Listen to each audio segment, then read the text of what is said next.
Today, we're diving into the latest developments in the UK-US trade talks. With Prime Minister Keir Starmer and President Donald Trump at the center of the story, there's a lot to unpack, from new tariffs to political tensions and what it all means for Britain's future. Let's break it down. So, what's happening between the UK and the US right now? After President Trump slapped a 10% tariff on UK goods and a hefty 25% on British cars, steel and aluminum, the pressure has ramped up for a new trade agreement. Recently, Keir Starmer and Donald Trump had their first major call since these tariffs were announced.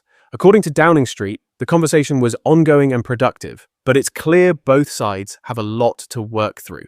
Starmer emphasized his commitment to free and open trade, but also made it clear he'll only sign a deal if it's in the UK's national interest. But here's the twist. US officials have reportedly downgraded the UK's priority for a trade deal. Instead of being at the front of the queue, Britain is now considered a second-order priority.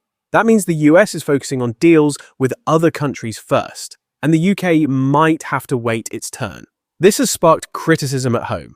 Some opposition politicians are calling it an epic fail by Labour, while others warn that getting too close to the EU could make it harder for Britain to strike a flexible deal with America.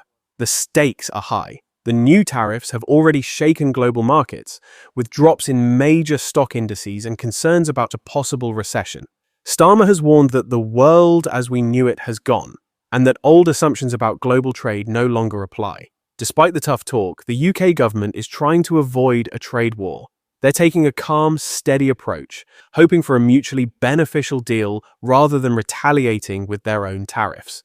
So, what's next for the UK-US relationship? Both leaders say they want to keep talking. The UK is sending Chancellor Rachel Reeves to Washington for high-level meetings, hoping to keep trade negotiations on the agenda. But with the US making it clear that a deal with Britain isn't top priority, and with the UK balancing its relationship with both America and the EU, the road ahead is anything but straightforward. To sum up, the UK and US are still talking, but a trade deal isn't coming anytime soon. With tariffs in place and political pressure mounting, Starmer faces a tough balancing act. Will Britain secure a new deal with America, or will closer ties with Europe get in the way? We'll keep you updated as the story develops. If you found this breakdown helpful, don't forget to like, subscribe, and hit the bell for more news explained. Drop your thoughts in the comments. Do you think the UK will get a good deal with the US? Thanks for watching, and see you next time.